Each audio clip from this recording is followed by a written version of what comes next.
আসসালামু আলাইকুম। কেমন আছো তোমরা সবাই? আশা করি আল্লাহর অশেষ রহমতে তোমরা সবাই ভালো আছো এবং সুস্থ আছো। আল্লাহ পাক যেন তোমাদেরকে সুস্থ রাখেন, কারণ কিছুদিন পরে তোমাদের এক্সাম। সেই এক্সামে অবশ্যই তোমরা সবাই কঠোর একটা পরিশ্রম করতেছো। আশা করি তোমাদের সকলের পরিশ্রম সার্থক হোক এবং সফল হোক।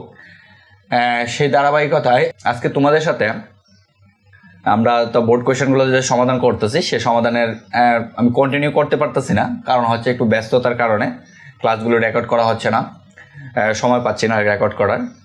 যাই হোক, এখন আমাদের যে কাজটা করতে হবে, আজকে আমরা যে বোর্ড কোয়েশ্চেনটা সমাধান দেখবো সেটা হচ্ছে, আশা করি দেখতেই পারতেছো যে আমাদের এই কোয়েশ্চেনটা সমাধান দেখবো। কোয়েশ্চেনটা একদম ইজি, বলতে গেলে একদম সহজেই, কোনো ঝামেলা নেই কোয়েশ্চেনে, ঝামেলা টাইপের কোনো ঝামেলা করে নাই, সহজ কথা যেটা, ঠিক আছে। আর বোর্ড কোয়েশ্চেনগুলো মূলত সহজই হয়, ভয় পাওয়ার কোনো কারণ নাই।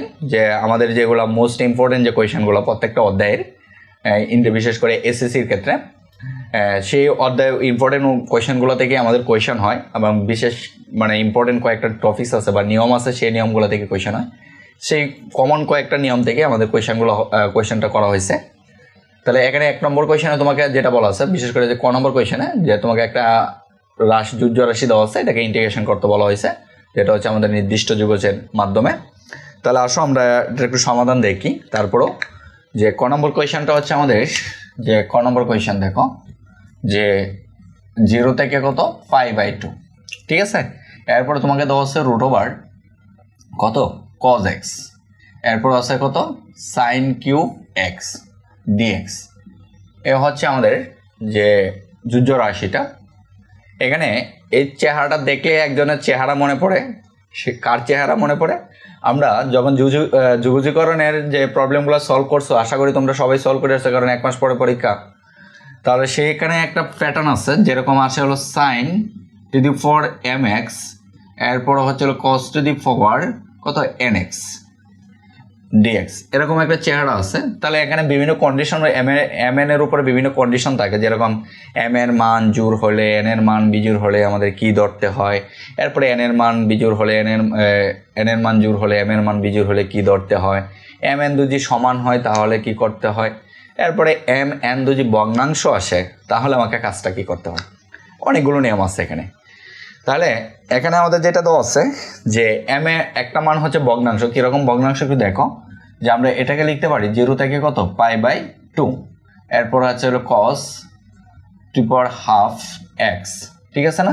বা এখানে তুমি হোল টু দি পাওয়ার হাফই দিয়ে দাও, তাহলে বেটার হবে। Whole to the power half, এরপরে কত sin কিউব x dx, এটা তোমাকে দেওয়া আছে, ঠিক আছে না? এই জায়গায় একটা আমাদের ভগ্নাংশ পাওয়ার, আর এটা হচ্ছে আমাদের বিজোড় পাওয়ার। এক্ষেত্রে আমরা কাজটা কি করব? আমি তোমাদেরকে এই টাইপের কোয়েশ্চেনগুলোতে এক কথায় উত্তরটা বলতে চাই, যদি আমাকে দুইটা ভগ্নাংশই হয় তখন আমাদের নিয়মটা অ্যাপ্লাই করব, ঠিক আছে। যে এম এন যদি দুইটাই ভগ্নাংশ আসে, তখন আমাকে যে নিয়মটা, সেই নিয়মটাই আমরা অ্যাপ্লাই করব। আর যদি বেজোড় না আসে, ধরো জোড় বেজোড় এরকম কিছু থাকলো, আমি এক্সাম্পল হিসেবে তোমাকে যদি বলি, যে ধরো আমাদের আসলে sin কিউব x, ঠিক আছে, বা 5 দাও, একটু বড় সরই নিই, ঠিক আছে, 5x, এরপর ধরো একটা জোড় থাকলো, ঠিক আছে, কি থাকলো, একটা জোড় থাকলো, জোড় ধরো sin স্কোয়ার বা sin two the power 4x, sorry cos হবে, তো cos to the power 4x এরকম থাকলো dx।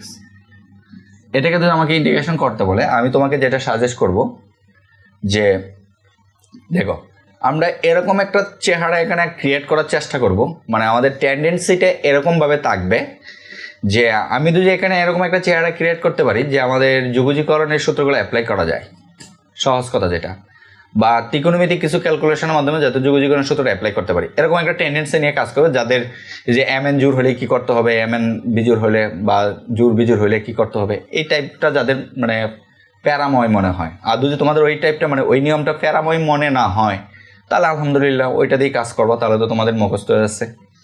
আর যাদের এটা প্যারাময় মনে হয়, তারা এই কাজটা করবা, যে এতটুকু মাথায় রাখবা, যে আমাকে এখানে এমন একটা কাজ করতে হবে, বা এখান থেকে কোনো একটা অংশ থেকে এমন একটা জিনিস বের করতে হবে, বা সাইন থেকে একটা সাইন বের করো, বা কস থেকে কস বের করা বলতে বোঝাচ্ছি আর কি, তুমি sin two the power 5x থেকে তুমি sin two the power 4x বা sin x এভাবে লিখতে পারো।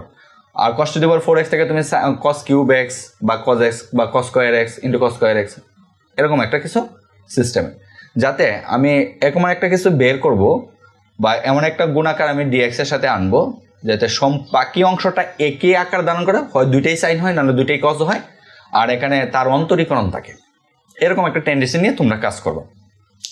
তাহলে আমি যদি সাজেস্ট করি, তাহলে আমি যদি এই সিস্টেমে কাজটা করি, তাহলে আমি যেটা কাজ করব যে সাইন এক্স থেকে আমি একটা সাইন এক্স বের করে নিব, যে সাইন 4x লিখবো ইন্টু আমি সাইন এক্স লিখে দিব, ঠিক আছে, এখানে ডিএক্স আছে, তার মানে এখানে কি cos to the power 4x আছে, আমি এটা লিখে দিতে পারবো। এখন আমি সাইন টু দি পাওয়ার 4xটাকে কী করব, কজে কনভার্ট করার চেষ্টা করব পরে। তাহলে আশা করি যে সাইন টু দি পাওয়ার 4xকে কজে তোমরা কনভার্ট করতে পারবে। কীরকমভাবে দেখো, আমি যদি এটাকে এভাবে লিখি যে সাইন স্কোয়ার এক্স তার উপরে whole to the power whole square cos to the power কত এক্স, আর এখানে সাইন এক্স ডিএস তো আছেই, ঠিক আছে।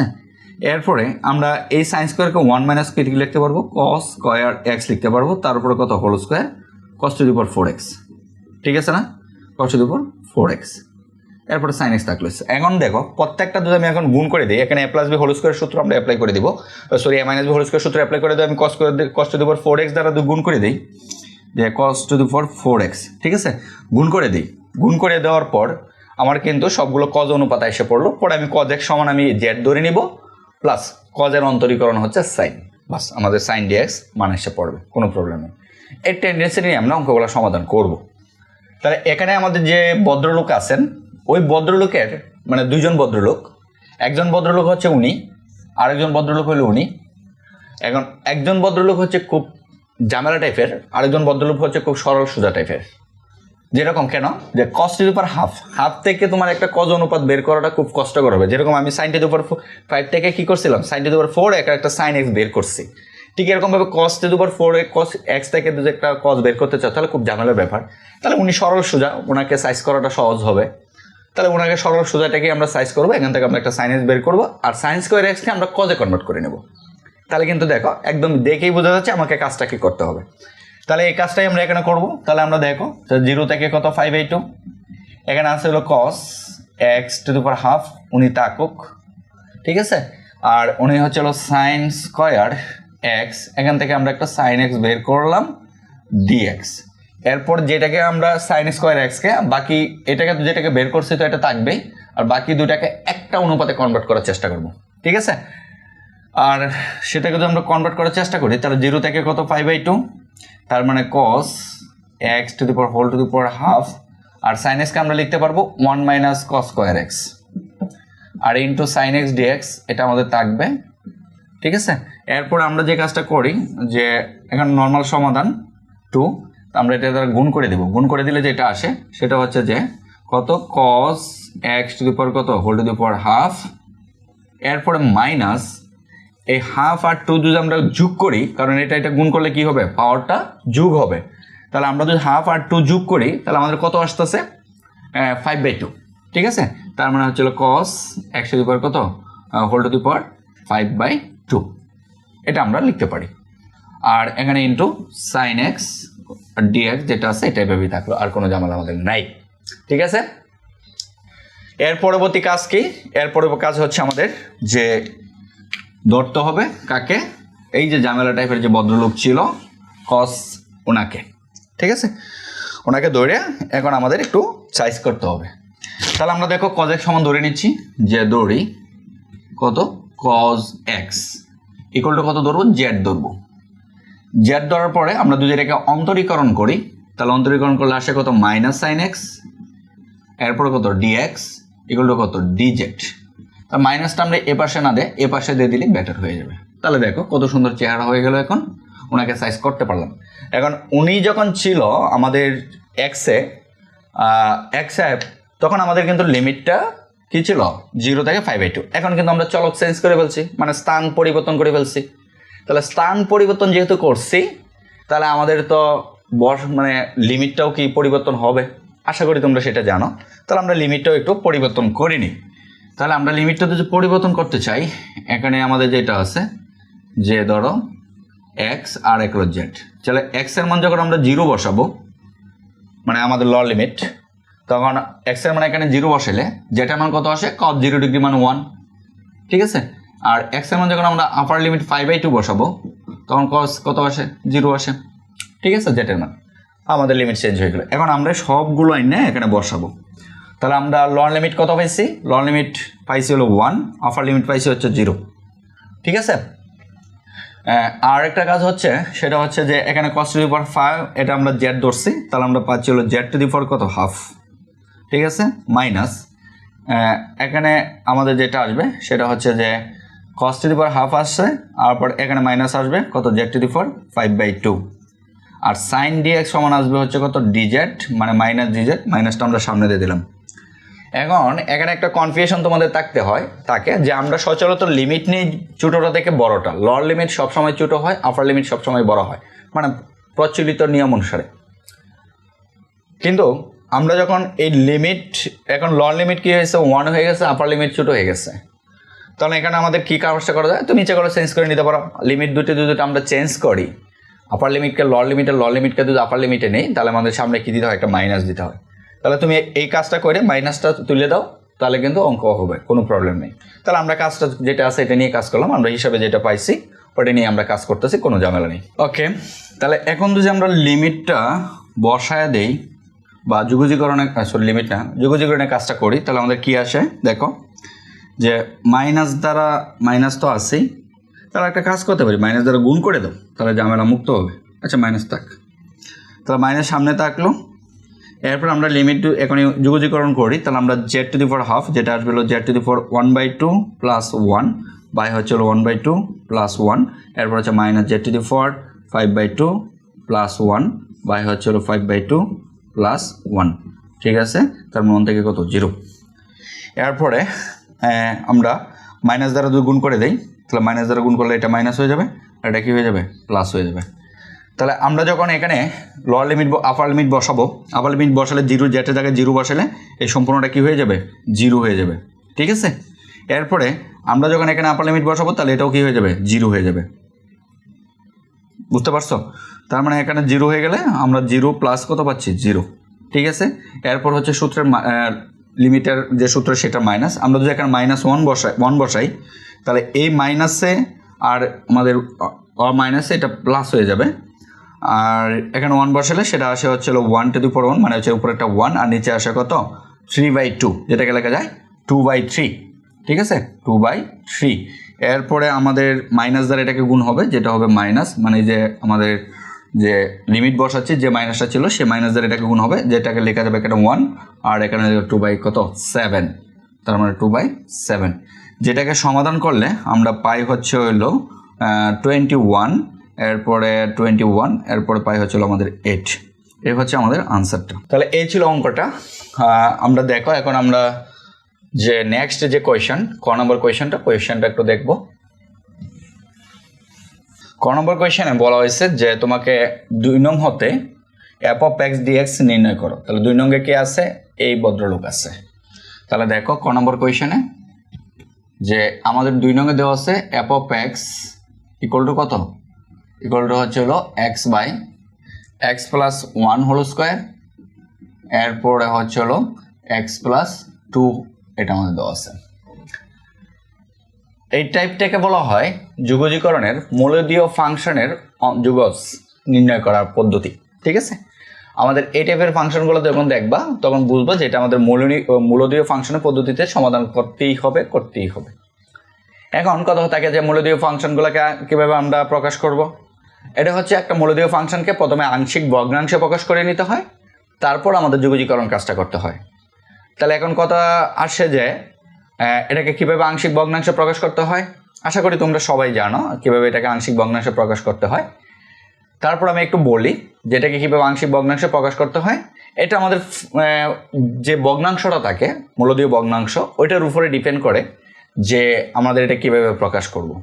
যদি আমাদের ভগ্নাংশটা এরকম হয়, মানে একদম সরল সোজা টাইপের, যে x প্লাস 1 ইন্টু হচ্ছিল x প্লাস 2, কোনো পাওয়ার টাওয়ার নাই, এরকম থাকলো, তখন আমাদের যেটাকে যেভাবে প্রকাশ করবো সেটা হচ্ছে a by x plus 1 into plus কত b বাই x প্লাস 2, ঠিক আছে।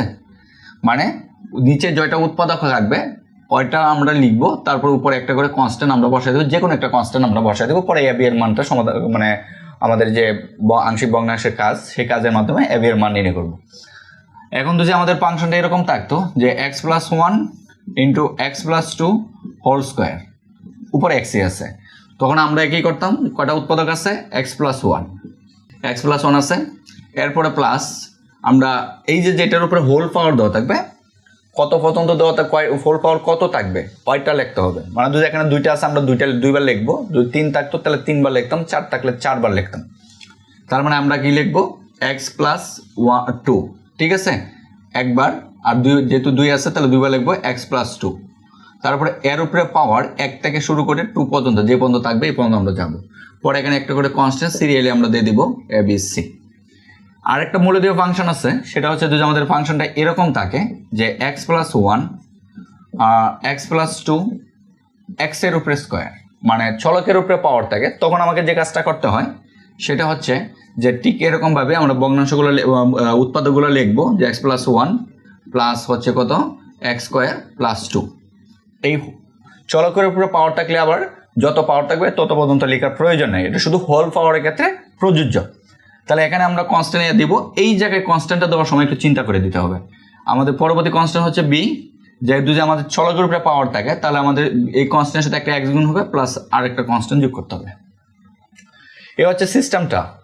আর যদি আমাদের হোল পাওয়ার হইতো, মানে চলকের উপর পাওয়ার হোল পাওয়ার, তখন আমাদের কাজটা এভাবে করতে হতো। এই রিলেটেড আংশিক ভগ্নাংশ প্রকাশ করার রিলেটেড আমার একটা প্লেলিস্টই আছে আমার ইউটিউব চ্যানেলে, তোমরা প্রয়োজনে দেখে নিতে পারো ওই জায়গায় যে কীভাবে আমরা একটা ফাংশনকে, মূলদীয় ফাংশনকে বা মূলদ এবং অমূলদ দুইটাই ফাংশনেই থাকে, তাহলে এগুলোকে কীভাবে আমরা আংশিক ভগ্নাংশে প্রকাশ করি এবং আংশিক ভগ্নাংশে প্রকাশ করার নিয়মটা কি, এটা প্রয়োজনে তোমরা দেখে নিতে পারো। ওকে, তাহলে আমাকে এখানে যেটা দেওয়া আছে যে হোল পাওয়ার দেওয়া আছে, তাহলে এটাকে যদি আমরা আংশিক ভগ্নাংশে প্রকাশ করি তাহলে আমরা লিখবো যে বা কত x by x plus one whole square into কত এক্স প্লাস 2, এটা আমাদের আছে। তাহলে অবের চিহ্ন দিতে হবে। এরপরে এখানে আমাদের কি করতে হবে, কয়টা উৎপাদক, দুইটা, একটা হচ্ছে এক্স প্লাস ওয়ান, এর উপরে হোল পাওয়ার আছে, তার মানে এটা কত দেওয়া আছে, হোল পাওয়ার 2 দেওয়া আছে, তার মানে কয়বার লিখতে হবে, 2বার, তার মানে এক্স প্লাস 1। এরপরে প্লাস কত আমাদের আছে যেটা, সেটা হচ্ছে হলো এক্স প্লাস 2। এরপরে আমরা সিরিয়ালি কি করবো, একটা করে কনস্ট্যান্ট দিয়ে যাব এ বি সি, আর এখানে এটার উপরে 1 হবে আর এটার উপরে পাওয়ার কত হবে, 2 হবে। ঠিক আছে, এই হচ্ছে আমাদের কাজটা। এটা হচ্ছে আমাদের 1 নং কি সমীকরণ। এর পরবর্তী তোমাকে যে কাজটা করতে হয়, 1 নং সমীকরণের উভয় পক্ষে এই যে আমার যে ভগ্নাংশটা আমাকে দেওয়া থাকবে, এই ভগ্নাংশে হরে যা থাকবে তা দ্বারা উভয় পক্ষে গুণ করে দিতে হবে। এটা হচ্ছে তোমার সেকেন্ড কাজ। তাহলে আমরা এখন কি করব, 1 নংয়ের উভয় পক্ষে কত দ্বারা, হরে কত আছে, এক্স প্লাস 1 হোল স্কোয়ার আছে আর এক্স প্লাস 2 আছে, দ্বারা গুণ করি। ঠিক আছে, এটা দ্বারা আমরা গুণ করে দেব।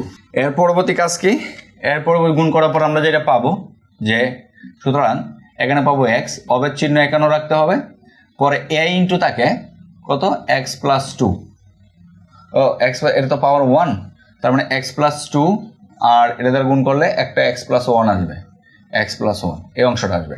ঠিক আছে, কারণ এই অংশটা গুণ করলে আমাদের এটা হচ্ছে 2টা, এখানে একটা কাটাকাটি যাবে আর 2টা থাকবে। এরপর হচ্ছে প্লাস বি ইন্টু আমাদের যেটা আসবে সেটা হচ্ছে হলো কত, এক্স প্লাস 1 হোল স্কোয়ার আছে, তাহলে এটা কাটাকাটি যাবে, থাকবে হচ্ছে এক্স প্লাস 2। ঠিক আছে, এরপরে প্লাস সি ইন্টু যেটা আসবে সেটা হচ্ছে এক্স প্লাস 2 কাটা যাবে, থাকবে হচ্ছে এক্স প্লাস 1 হোল স্কোয়ার। এটা আমাদের পাইলাম। এটাকে তুমি 2 নং সমীকরণ দিয়ে রাখো, প্রয়োজন কাজে দিবে। এর পরবর্তীতে আমাকে যে কাজটা করতে হবে সেই কাজটা হলো যে এক্স এর মান যে কোনো মান বসানো দরকার নাই, আমরা এখানে থেকে দেখেই বুঝবো যে 2 এবং 1 এখানে যে টাইপের সংখ্যাগুলো পাওয়া যাবে, 2 1 3 যাই কিছু আসো, যে এখান থেকে এক্স এর মান কত বসাইলে যে কোনো 2টা পদ 0 হয় এবং একটা পদ কি থাকে, নট ইকুয়াল টু 0 হয়।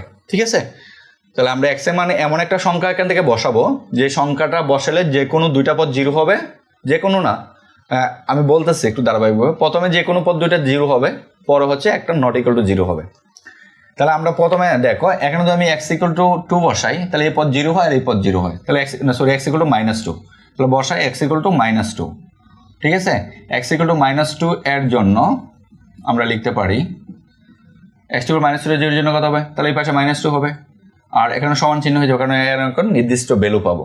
তাহলে এই পদটা আমাদের 0 প্লাস এটাও আমাদের কি, এটাও কি হবে 0 হবে, প্লাস এখানে আমরা কি পাবো x = -2 যদি বসাই তাহলে আমরা যেটা পাচ্ছি এটা -2 + 1 তার মানে -1, তাকে হোল স্কোয়ার তার মানে 1, তাহলে c = কত, শুধু c থাকে। তাহলে সুতরাং আমরা যেটা পাচ্ছি c = কত পাচ্ছি, -2 পাচ্ছি। এ হচ্ছে আমাদের একটা কনস্ট্যান্টের মান। আমাদের আংশিক ভগ্নাংশ অঙ্কের কাজের নিয়মই হচ্ছে যে কনস্ট্যান্টের মানগুলো নির্ণয় করা। এরপরে পরবর্তীতে x এর মান আর কত বসালে যে কোনো পদ দুইটা 0 হয়। x এর মান যদি আমরা এখানে -1 বসাই তাহলে এটাও 0 হয়, -1 বসালে এটাও 0 হয়। তাহলে বসাও, আমরা যদি x = এখন -1 বসাই, এর জন্য বসাই, এর জন্য আমরা কি পাবো, এ পাশে পাবো -1 আর ইকুয়াল টু এই পাশে পাবো -1, এটা 0, এরপরে এটা আমরা 0 পাবো না, এটা কত পাবো -1 মানে হচ্ছে 1, তারটা হলো শুধু b, এরপরে প্লাস এই পদটাও আমরা কি পাবো 0 পাবো। তাহলে সুতরাং আমরা b = কত পাচ্ছি, b = হচ্ছে -1, ঠিক আছে।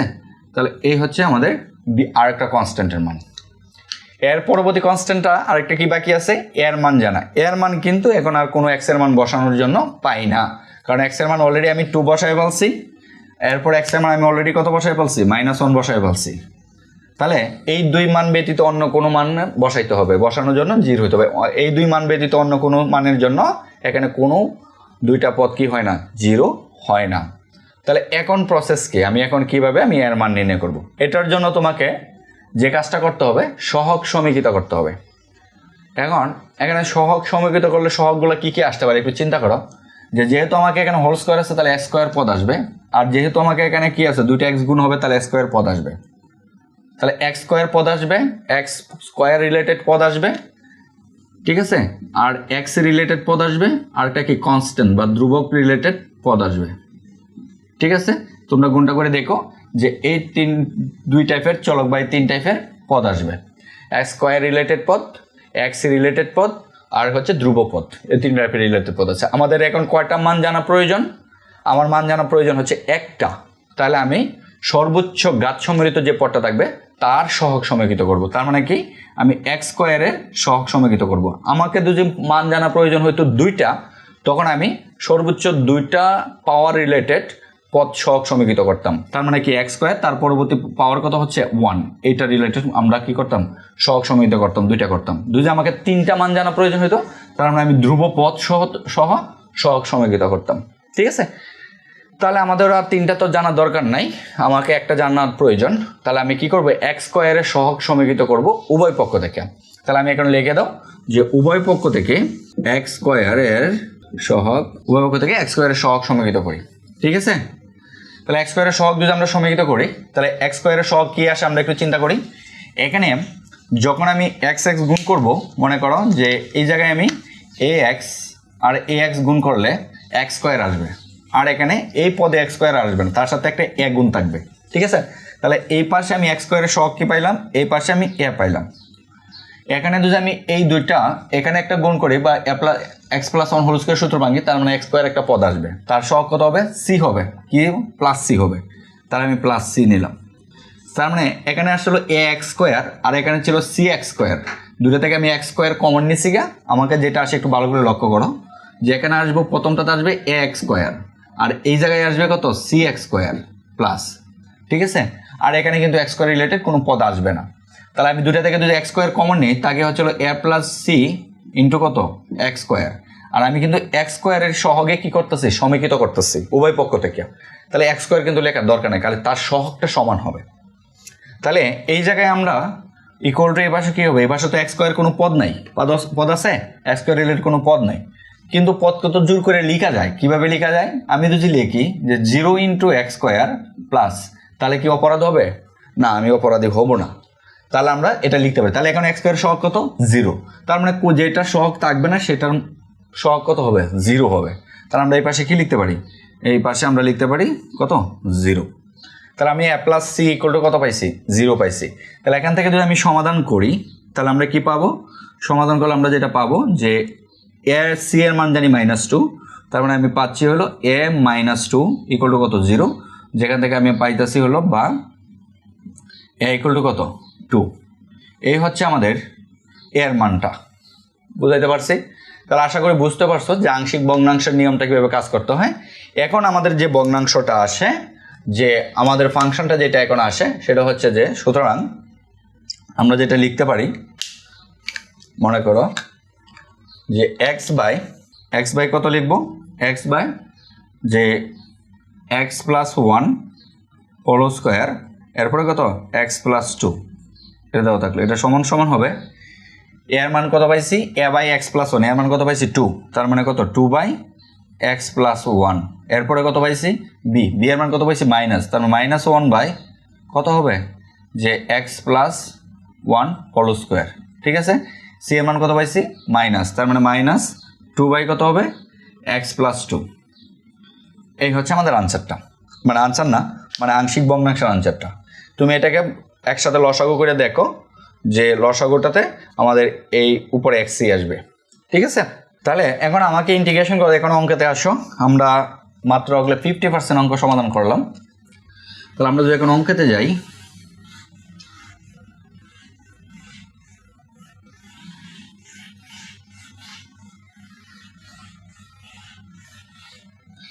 এখন আমাকে যে কাজটা করতে বলছে যে 2 নং হতে এফ অফ এক্স ডিএক্স নির্ণয় করতে বলছে, তার মানে এটাকে ইন্টিগ্রেশন করতে হবে কার সাপেক্ষে, ডিএক্স এর সাপেক্ষে।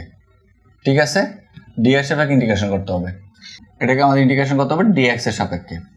তাহলে এখন আমি সমান সমান কি লিখতে পারি, আমি সমান সমান যে এটাকে ইন্টিগ্রেশন করতে হবে, আমরা এটা লিখতে পারি কার সাপেক্ষে, ডিএক্স এর সাপেক্ষে। কথা বুঝতে পারছো?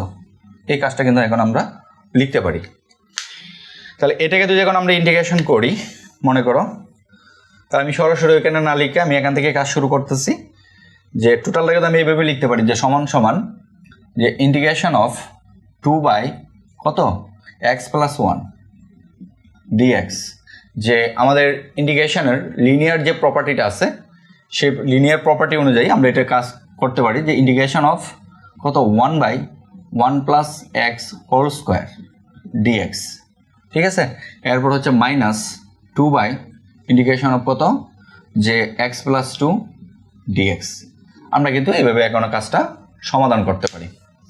ওকে, তাহলে এখন আমরা যদি জানি যে নিচেরটার অন্তরীকরণ যদি উপরটা পাওয়া যায়, তাহলে কিন্তু সেটার মান কি লেখা যায়, লন নিচেরটা। ঠিক আছে না, নিচেরটার অন্তরীকরণ উপরটা হলেই নিচেরটার অন্তরীকরণ। তাহলে আমাকে এখানে প্রথম যেটা দেওয়া আছে 2 ইন্টিগ্রেশন অফ কত 2 বাই, এই 2কে আমরা সামনে কি করতে পারি, গুণাকারে নিয়ে এসে পড়তে পারি না, 2কে কিন্তু সামনে গুণাকারে নিয়ে এসে পড়তে পারি। তাহলে 2কে আমরা সামনে গুণাকারে নিয়ে এসে পড়লাম, তাহলে এখানে কত থাকলো 1। ঠিক এই কাজটাও এই জায়গায় করতে পারি, 2কে আমরা সামনে নিয়ে এসে পড়তে পারি, কারণ এটাও ইন্টিগ্রেশনের একটা ধর্ম। সরি, এখানে 1 থাকবে, 1 লিখতে পারি। ঠিক আছে, এখন দেখো এক্স প্লাস 1 এর অন্তরীকরণ কিন্তু 1, এক্স প্লাস 1 এর অন্তরীকরণ 1। তাহলে নিচেরটা অন্তরীকরণ উপরটা পাইছি, তাহলে আমি এতটুকু সমান কি লিখবো, এতটুকু সমান লিখবো হচ্ছে লন কত নিচেরটা এক্স প্লাস 1। ঠিক আছে, এরপরে মাইনাস, এখানে একটু ঝামেলা আছে, এটা আমরা পরে দেখতেছি। এরপরে এখানে কত মাইনাস, এখানেও কিন্তু দেখো যে নিচেরটার অন্তরীকরণ, এখানে একটা 2 গুণ আছে 2, এখানেও একটা 2 আছে, তাহলে নিচেরটার অন্তরীকরণ উপরটা, কারণ এক্স প্লাস 2কে অন্তরীকরণ করলে 1ই আসে, তার মানে আমি কি লিখতে পারি যে লন কত এক্স প্লাস 2, এটা লিখতে পারি। ঠিক আছে, এখন দেখো এই অংশটুকুতে আমাদের কিন্তু নিচেরটার অন্তরীকরণ আর উপরটা আসে না, কারণ নিচেরটাকে অন্তরীকরণ করলে আসে হচ্ছিল কত, নিচেরটাকে অন্তরীকরণ করলে আসে হচ্ছিল 1 প্লাস এক্স। একে যদি আমরা অন্তরীকরণ করি, তাহলে আমরা যেটা পাবো হোল স্কোয়ার, তাহলে যেটা পাবো সেটা হচ্ছিল 2, মানে x to the power N এর সূত্র আমরা প্রয়োগ করব। X to the power N এর সূত্র যদি প্রয়োগ করি যে 1 প্লাস এক্স। ঠিক আছে, এটাকে আমরা দেখো, এটাকে আমরা যদি এখানে এটার ভগ্নাংশটা পুরোটা লিখি, তাহলে কি একটু কাজ করি, তাহলে দেখো আমরা এটা কিন্তু একটু আলাদা কাজ করি, যে 1 বাই লেখা দরকার নেই, এটাকে আমরা এভাবে লিখতে পারি যে 1 প্লাস এক্স কত ইনভার্স 2। ঠিক আছে না, ডিএক্স, এটা কাজ করতে পারি। এখন কিন্তু আমি যে ইন্টিগ্রেশনে যে x to the power N এর সূত্রটা, সেটা আমরা এখানে ইউজ করতে পারি। তাহলে যে ইন্টিগ্রেশন সূত্র ইউজ করলে আমি যদি এটাকে এক্স হিসেবে এক্স ধরে নিই, মনে মনে এক্স ধরে নিই টোটালটাকে, তাহলে আমাদের এক্স টু দি পাওয়ার -2 আছে। তাহলে এক্স টু দি পাওয়ার -2টাকে আমি কি করব, যেটা সূত্র x to the power N এর সূত্র, যেটা হবে হলো 1 প্লাস এক্স -2 প্লাস 1 বাই কত -2 প্লাস 1, এটা আমাদের লিখতে পারি। যাকে আমি এক্স ধরে নিয়েছি তাকে অন্তরীকরণ করে কি করতে হবে, ভাগ করতে হবে। তাহলে আমাকে অন্তরীকরণ করতে হবে কাকে, আমাকে ডিডিএক্স করতে হবে 1 + x-কে। তাহলে এই অংশটুকু থেকে যে এটা আসে সেটা হচ্ছে -1 থাকে, তার মানে এখানে একটা মাইনাস থাকে, ইন্টিগ্রেশন অফ এখানেও কত -1 থাকে, তাহলে আমাকে তাকে হচ্ছে 1 + x কত -1, আর 1 + x-কে ডিফারেন্সিয়েশন করলে 1ই আসে, এটা দ্বারা ভাগ করলে আমাদের কি গুণ না সরি ভাগ করতে হবে 1/, ঠিক আছে। যাকে ধরছে তাকে অন্তরীকরণ করে কি করতে হবে, ভাগ করতে হবে। তাহলে ভাগ করলে কি আসে, 1ই আসে, তাহলে এটা আমাদের আর কোনো প্রবলেম নেই। তাহলে এই জায়গা থেকে আমরা যেটা লিখতে পারি যে আমরা তো ইন্টিগ্রেশন করে ফেলছি, তাহলে এখানে ইন্টিগ্রেশন সাইন দিচ্ছি কেন, হ্যাঁ এখানে ইন্টিগ্রেশন সাইন হবে না, তাহলে আমরা এই কাজটা করতে পারি। তাহলে এখান থেকে আমরা লিখতে পারি যে সমান সমান কত মাইনাস, এটাকে লিখতে পারি 1/, কত 1 + x + c, এ হচ্ছে আমাদের আনসারটার।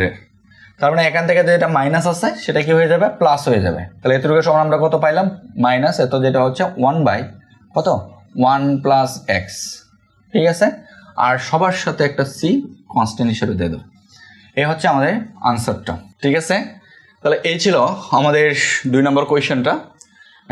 2 নম্বর এই টাইপের কোয়েশ্চেনগুলো আমাদের আরও বোর্ডে আসছে, 2023 সালে অনেক আসছে।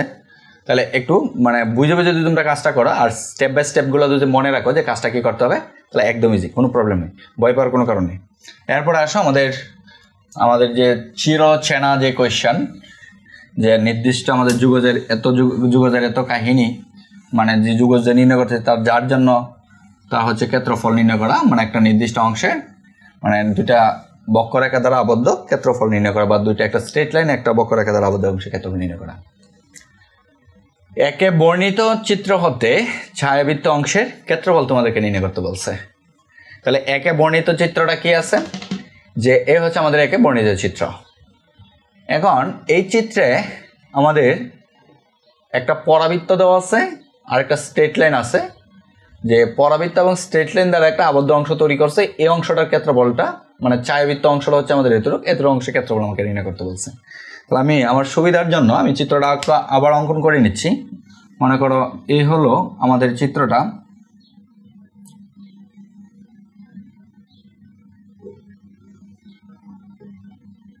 এ হচ্ছে আমাদের চিত্রটা।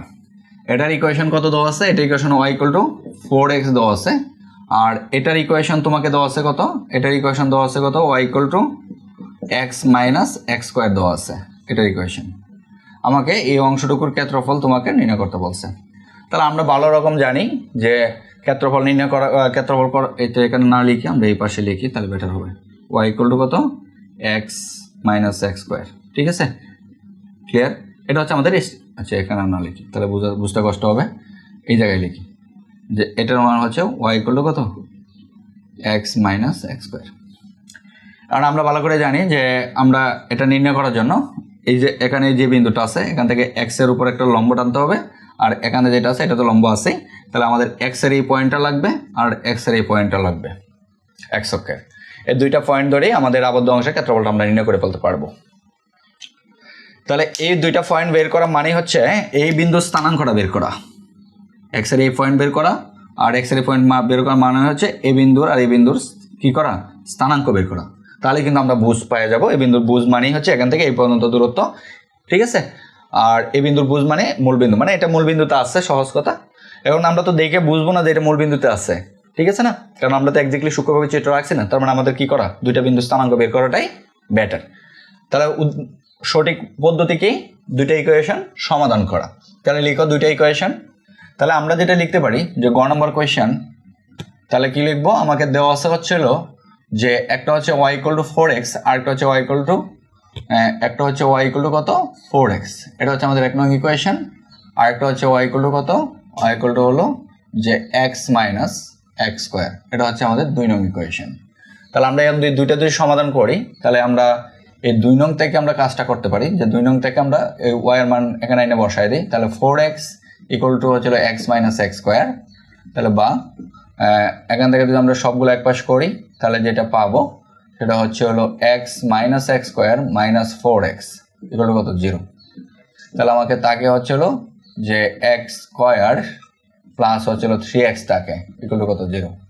তার মানে x যদি আমরা কমন নেই তাকে হচ্ছে হলো x + 3 = 0। তার মানে সুতরাং আমরা x ইকুয়াল টু 0 অথবা এখান থেকে আমরা -3 এটা পাবো। এই যে x এর মান 0 এবং -3 আমরা পাইলাম।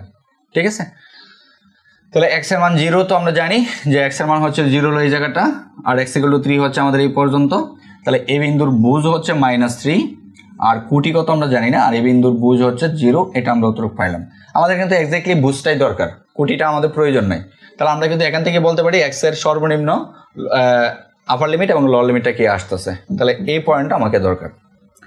তাহলে এখন আমরা যদি ক্ষেত্রফলটা নির্ণয় করি, তাহলে আমরা ইন্ডিকেশন আমরা লোয়ার লিমিট আপার লিমিট পেয়ে গেছি। ঠিক আছে, তাহলে লোয়ার লিমিট কে হয়, x এর এই পাশ থেকে, মানে সব সময় এই পাশ থেকে হিসাব করবা। তাহলে এই পাশ থেকে যে প্রথম বিন্দুটা আসবে সেটা হচ্ছে লোয়ার লিমিট, পরবর্তী যে বিন্দুটা আসবে সেটা হচ্ছে আপার লিমিট। তাহলে এই হিসাবে এখন কিন্তু আমাদের লোয়ার লিমিট হচ্ছে -3, ঠিক আছে, আপার লিমিট কত 0, এটা আমাদের আসলো -3 0। এখন আমাদের ক্ষেত্রফলটা কি আসে, যদি আমি এই অংশ দ্বারা আবদ্ধ ক্ষেত্রফল, মানে আমাদের যে স্ট্রেট লাইনটা আছে, স্ট্রেট লাইন দ্বারা আবদ্ধ অংশের ক্ষেত্রফলটাকে যদি আমি A1 দ্বারা প্রকাশ করি, মনে করো এই যে স্ট্রেট লাইনটা আছে এতটুকু অংশের ক্ষেত্রফলকে যদি আমি A1 দ্বারা প্রকাশ করি, A1 ক্লিয়ার, আর এই অংশের ক্ষেত্রফলটাকে যদি আমি B1 দ্বারা A2 দ্বারা প্রকাশ করি, মনে করো এই যে অংশটুকু, ঠিক আছে, এই অংশটুকু ক্ষেত্রফলটাকে যদি আমি B2 দ্বারা প্রকাশ করি, ঠিক আছে, A2 দ্বারা প্রকাশ করি, তাহলে আমার কাজটা কি, আমার কাজটা হচ্ছে যে এই যে আমাদের সবুজ কালার যে কালারটা আছে, এই টোটাল ক্ষেত্রটা দেখে আমাদের লাল রেড কালার যে কালিটা আছে সেটার অংশটা বাদ দিলে আমার কিন্তু এই অংশের ক্ষেত্রফল এসে পড়ে। ঠিক আছে না, তাহলে আমাদের যে কাজটা করতে হবে A1 থেকে A2 বিয়োগ করতে হবে। তাহলে আমাদের ক্ষেত্রফলটা হচ্ছিল কত, যে আমি একটু কালার দিয়ে লিখি, যে A1 থেকে আমাদের বিয়োগ করতে হবে কাকে, বিয়োগ করতে হবে হলো A2 কে বিয়োগ করতে হবে, A2। ঠিক আছে, এটার যে ইন্টিগ্রেশনটা আসবে সেটাই হচ্ছে হলো আমাদের কি dx। এখন আমি যদি A1 এর ইন্টিগ্রেশন বের করি, A1 এর ক্ষেত্রফল বের করি, তাহলে কত আসবে একটু চিন্তা করো। তাহলে A1 এর মানটা হবে যে A1 থেকে যদি আমরা এরিয়া নিয়ে কাজ করছি, তো তাহলে একটা জিনিস চিন্তা করো, হ্যাঁ এরিয়াটা, তাহলে আমরা A1 A2 যেটা আসবে, A1টা ক্ষেত্রফলটা কীভাবে তৈরি হয়েছে, A1 ক্ষেত্রফলটা তৈরি হয়েছে আমরা A1 ইকুয়াল টু লিখতে পারি কত, A1 ইকুয়াল টু, আচ্ছা A2টা আগে লিখি তাহলে বেটার হবে। A1টা যে ক্ষেত্রফলটা তৈরি হয়েছে সেই ক্ষেত্রফলটা হচ্ছে হলো আমাদের এই যে স্ট্রেট লাইন দ্বারা আবদ্ধ ক্ষেত্রফলটা। তাহলে A1 ইকুয়াল টু আমি যেটা লিখবো সেটা হচ্ছে হলো A1 ইজ ইকুয়াল টু হলো আমাদের স্ট্রেট লাইন মানে কত 4x। ঠিক আছে, 4x, আমি A1কে 4xকে A1 দ্বারা প্রকাশ করতেছি। ওকে, এরপরে আমরা পরবর্তী যে স্ট্রেট লাইনটা তৈরি হয়েছে সেটার নাম কি, সেটা হচ্ছে আমাদের যে A2টা তৈরি হয়েছে, A2টা তৈরি ক্ষেত্রফলটা তৈরি হয়েছে হলো কত x মাইনাস x স্কোয়ার দ্বারা, এতটুকু আমাদের কাজটা হয়েছে। তাহলে এই জায়গায় এসে আমরা মানগুলো যদি বসায় দেই তাহলে আমরা কি পাবো, দেখো সমান সমান আমরা যেটা পাবো, মানে আমাদের ছায়াবৃত্তের অংশের ক্ষেত্রফল, কথা বুঝতে পারছো। আরেকটা কাজ করতে পারো যে তোমরা আলাদা আলাদা যোগজীকরণ করেও আইনে বিয়োগ করে দিতে পারো, তাহলে এই কাজটাও করতে পারো। তাহলে এইভাবে কাজটা করো তাহলে বেটার, যে আমরা যদি আলাদা আলাদা যোগজীকরণ করি, তাহলে আমরা যদি এখন A1কে যোগজীকরণ করি তাহলে কি পাবো, দেখো আমরা যদি এখন A1কে কোন লিমিটের ভিতরে, এই পয়েন্টটা থেকে এই পয়েন্টে, কারণ দুইটারই একই পয়েন্ট, -3 থেকে কত 0 পর্যন্ত, কাকে y1কে, y-কে, তার মানে কত 4x-কে। তাহলে 4x-কে যদি আমি যোগজীকরণ করি কার সাপেক্ষে, dx এর সাপেক্ষে, যেটা হচ্ছে আমাদের A1, মনে থাকবে A1। তাহলে আমরা যেটা লিখতে পারবো সেটা হচ্ছে সমান সমান কত, যে আমরা 4x-কে ইন্টিগ্রেশন করলে তাহলে 4 তো আমাদের কনস্ট্যান্ট সামনে চলে আসবে, এরপরে আমরা x-কে লিখবো x স্কোয়ার বাই কত 2, এটা আসলো। ঠিক আছে, যেটা হচ্ছে কত -3 থেকে কত 0। এখন আমরা যে কাজটা করব সেটা হচ্ছে 4 ইন্টু তো থাকবেই, এরপর আমরা যদি এখানে বসাই সেটা হচ্ছে যে -3, তাহলে প্রথম যখন আমরা 0 বসাবো এটা তো 0 হয়ে গেল, পরবর্তীতে কি আসবে, পরবর্তীতে হলো মাইনাস, সমান সমান মাইনাস। ঠিক আছে, মানে আমি যদি আরেকটু সুন্দর করে লিখি, তাহলে প্রথম যখন 0 বসাবো তখন 0, পরে হচ্ছে -4 ইন্টু যেটা আসবে সেটা হচ্ছে -3 স্কোয়ার, মানে হচ্ছে কত 9। ঠিক আছে, বাই কত 2, তাহলে 2 3 যখন বসাচ্ছি তখন 2 দ্বারা এটাকে কাটলে আমাদের যেটা আসে সেটা হচ্ছে 2 9 2 18 -18। সুন্দর একটা জিনিস আসছে, এই জায়গাটা একটু ভালো করে লক্ষ্য করবা, আশা করি তোমরা সবাই জানো, তারপর আমি একটু বলি যে আমাকার ক্ষেত্রফলটা কি আসছে, আমার যে ক্ষেত্রফলটা আছে সেটা কি নেগেটিভ। ক্ষেত্রফল কি কোনোদিন নেগেটিভ হয়? কখনোই নেগেটিভ হয় না। দেখো ভালো করে দেখো যে ক্ষেত্রফল কি আসছে, নেগেটিভ আসছে। তাহলে ক্ষেত্রফল কোনোদিনও নেগেটিভ হয় না, এতটুকু মাথায় রাখবা। তাহলে ক্ষেত্রফল যেহেতু নেগেটিভ হয় না, তাহলে এখন কথা হচ্ছে যে এখানে নেগেটিভ আসলো কেন? নেগেটিভ আসছে এই কারণেই, কারণ আমাদের যে ক্ষেত্রফলটা তৈরি হয়েছে, আমাদের যে ক্ষেত্রটা তৈরি হয়েছে সেই ক্ষেত্রটা কি ওয়াই অক্ষের বা সরি এক্স অক্ষের নিচে তৈরি হয়েছে, মানে ঋণাত্মক দিকে তৈরি হয়েছে, সরি ওয়াই অক্ষের ঋণাত্মক দিকে তৈরি হয়েছে। ঠিক আছে, তাহলে ওয়াই অক্ষের ঋণাত্মক দিকে তৈরি হওয়া মানে কি ওয়াইয়ের মানটা নেগেটিভ আসবে, এটাই স্বাভাবিক। কথা কি বুঝাইতে পারছি? ওয়াই অক্ষের ঋণাত্মক দিকে তৈরি হওয়া কি এখানে নেগেটিভ আসবে। ঠিক আছে, তাহলে এখানে যদি নেগেটিভ আসে তাহলে আমাদের ক্ষেত্রফলটা কি করতে হয়, একটা মডুলাস দ্বারা প্রকাশ করতে হয়। তাহলে তুমি এখানে ক্ষেত্রফল a1 কে মডুলাস দাও। ঠিক আছে, তাহলে এই টোটাল অংশটা কি হবে, মডুলাস হবে, এই টোটাল অংশটাও মডুলাস হবে। তাহলে এই টোটাল অংশটাও মডুলাস দিতে হবে, এই অংশটাও কি হবে, মডুলাস হবে। তার মানে সমান সমান কি 18। এই হচ্ছে আমাদের আনসারটা। তাহলে এতটুকু মাথায় রাখবা যে আমরা ল লিমিট আবার আরেকটা কাজ করতে পারো, আরেকটা পদ্ধতিতে কাজ করতে পারো, যে আমাদের 0 থেকে যদি আমরা -3-তে নেই, মানে আমাদের ক্ষেত্র চিত্র আঁকার পর দেখো যদি আমাদের ক্ষেত্রফল, মানে আমাদের যে অংশ ক্ষেত্রটা তৈরি করতে হবে, ক্ষেত্রফল নির্ণয় করতে হবে, সেই ক্ষেত্রফলটা যদি ওয়াই অক্ষের নেগেটিভ দিকে তৈরি হয়, ওয়াই অক্ষের নেগেটিভ দিকে তৈরি হয়, এবং আমরা যদি এক্সের সাপেক্ষে যুগজীকরণ করি, তখন লিমিটটা উল্টাপাল্টা করে নিলেই হয়। মানে আপার লিমিটটা ল লিমিটটা আপার লিমিটে নিলে আমাদের কাজটা হয়ে যায়, অথবা মডুলাস দিয়ে নিলেই হয়ে যায়। ঠিক আছে, এই নামটা একটু মাথায় রাখবা। ওকে, তাহলে আমরা সুতরাং a1 = কত পাইলাম, যে আমরা a1 = পাচ্ছি হলো যে a1 = পাচ্ছিল এটা। এখন আমরা a2টা নির্ণয় করি। তাহলে a2টা কত, a2 = যেটা আসবে সেটা হচ্ছে ইন্টিগ্রেশন কত, -3 থেকে কত আসবে 0, এটাও নেগেটিভ আসবে, দেখবা যে x মাইনাস কত x² dx। তাহলে এটাকে যদি এখন আমরা ইন্টিগ্রেশন করি তাহলে আমরা যেটা পাবো সেটা হচ্ছিল x² বাই হচ্ছিল 2, এরপরে x² কে ইন্টিগ্রেশন করলে যেটা আসে x³ বাই হচ্ছে কত 3। ঠিক আছে, এটাকে আমরা দেখুন আপার লিমিট ল লিমিট বসাই, তাহলে -3 থেকে কত 0 পর্যন্ত। ওকে, তার মানে এখন আমরা যদি আপার লিমিট 0 বসাই দেই তাহলে এটা টোটালটা 0। ঠিক আছে, এরপরে এখানে যদি 0 বসাই তার মানে কত, টোটালটা 0, তার মানে -0। এরপর হচ্ছে আমাদের সূত্রে মাইনাস দ্বারা যদি আমরা বসাই তাহলে আমরা যেটা আসে -3 এখানে বসাই, তাহলে 9 বাই কত, নিচে তো একটা 2 আছে। ঠিক আছে, তাহলে এখানে x এর মান যেটা বসাবো সেটা হচ্ছে 9 বাই কত 2, আর এখানে যখন আমরা -3 বসাবো তাহলে মাইনাস থেকে যেটা আসবে -3, তারপরে হোল কিউব যেটা আসে হচ্ছে সেটা -27, তাহলে মাইনাস মানে +27। ঠিক আছে, তাহলে +27 বাই কত 3। তাহলে এখান থেকে আমরা যেটা পাচ্ছি যে -9/2। ঠিক আছে, তাহলে 9/2 আর 27 যদি আমরা এখানে কাটাকাটি করি তার মানে কত আসে যে 9, তার মানে আমাদের যেটা আসে 9/2 প্লাস কত 9। ওকে, তাহলে সমান সমান আমাদের এটা লসাগু করলে 18 আর +9 কত, 18 9 হচ্ছে 27, তাহলে মাইনাস কত 27 বাই কত আসে 2 আসে। দেখো এখানেও ক্ষেত্রফলটা আমাদের কি আসছে, নেগেটিভ আসছে। তাহলে কারণ একটাই যে আমরা এই ক্ষেত্রফলটা কোথায় তৈরি হয়েছে, অয়কের নিচের অংশে মানে ঋণাত্মক অংশে। তাহলে এখন আমরা একটা মডুলাস দিব, এখন একটা মডুলাস দিয়ে দেবো, পুরোটার দিকে মডুলাস হবে, লাস্টে একটা মডুলাস দেবো। তাহলে ইকুয়াল টু আমরা যেটা পাইলাম সেটা হচ্ছে 27 বাই কত 2। তাহলে আমরা a2 এর মান পাইলাম 27/2। তাহলে আমাদের নির্দিষ্ট অংশের ক্ষেত্রফলটা কত বলছিলাম, নির্দিষ্ট অংশের ক্ষেত্রফলটা বলছিলাম যেটা যে a1 থেকে a2 বিয়োগ করতে হবে।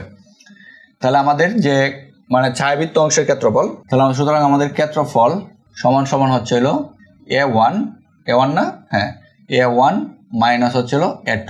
তাহলে a1 এর মান পাইছি আমরা কত, a1 এর মান পাইছি হলো 18, আর মাইনাস a2 এর মান কত পাইছি 27/2। এখান থেকে বিয়োগ করলে যা আসবে সেটা হবে আনসার, যেটা আসবে 9/2। ঠিক আছে, 9/2 এত বর্গ একক। এই হচ্ছে আমাদের আনসারটা। ঠিক আছে, তাহলে আশা করি বুঝতে পারছো যে আমাদের যে নির্দিষ্ট যোগ আছে সেই নির্দিষ্ট যোগের কাজগুলো কি এবং নির্দিষ্ট যোগগুলো আমরা কিভাবে সমাধান করব। ঠিক আছে, তাহলে আজকে আমরা এ পর্যন্তই, পরবর্তীতে আমরা অন্য বোর্ডের কোয়েশ্চেনগুলো নিয়ে সমাধান করব। তাহলে আজকে এ পর্যন্তই, আল্লাহ হাফেজ।